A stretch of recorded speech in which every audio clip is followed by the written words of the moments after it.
Instagram, Facebook, Snapchat లాగా ఇంకో కొత్త యాప్ వస్తుందంట. ఒక్క యాప్ ఏంటి, ఇంకో 10 వచ్చినా మనం వాడుతాం. అసలు ఇన్స్టాగ్రామ్, స్నాప్చాట్, ఫేస్బుక్ లేని యూత్ ఫోన్ ఉంటుందా? ఉండదు కదా. అసలు మనం ఇంతలా వాడుతున్న ఈ ఇన్స్టాగ్రామ్, ఫేస్బుక్, స్నాప్చాట్ యాప్స్ మన దేశం వాళ్ళు కనిపెట్టారా? తెలుసా?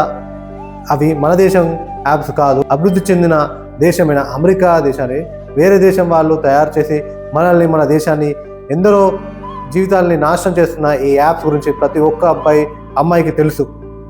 ఎందరినో నాశనం చేస్తున్నారేంటి అని అనుకుంటున్నారు కావచ్చు. అది వేరే వీడియోలో చెప్పాను. I work for developed India అనే ఈ ఛానల్లో నేను దీని గురించి డీటెయిల్ వీడియో చేశాను. అది కూడా పక్కన చూపిస్తున్నాను. ఆ వీడియోని కూడా చూడండి. పొద్దున లేచినప్పటి నుండి పడుకునే వరకు మ్యాక్సిమం యూజ్ చేస్తున్నాము. కానీ మన తెలంగాణ ప్రభుత్వం మనకి ఈజీగా ఆన్లైన్ సర్వీసులు అందించడానికి తీసుకొచ్చిన మీ సేవ యాప్, టీజీ ఎన్పిటిఎస్ యాప్, సిటిజన్ బడి యాప్, టీజీ గమ్యం యాప్ గురించి ఎంతమందికి తెలుసు? ఈ యాప్స్ గురించి పక్కన చూపిస్తున్నాను అండ్ డిస్క్రిప్షన్లో కూడా పెట్టాను. ఈ కామన్ సర్వీస్ సెంటర్లో ఈ యూట్యూబ్ ఛానల్లో క్లియర్గా నేను ఎక్స్ప్లెయిన్ చేశాను. ఒకసారి చూడండి, నాలెడ్జ్ ఇంప్రూవ్ చేసుకోండి.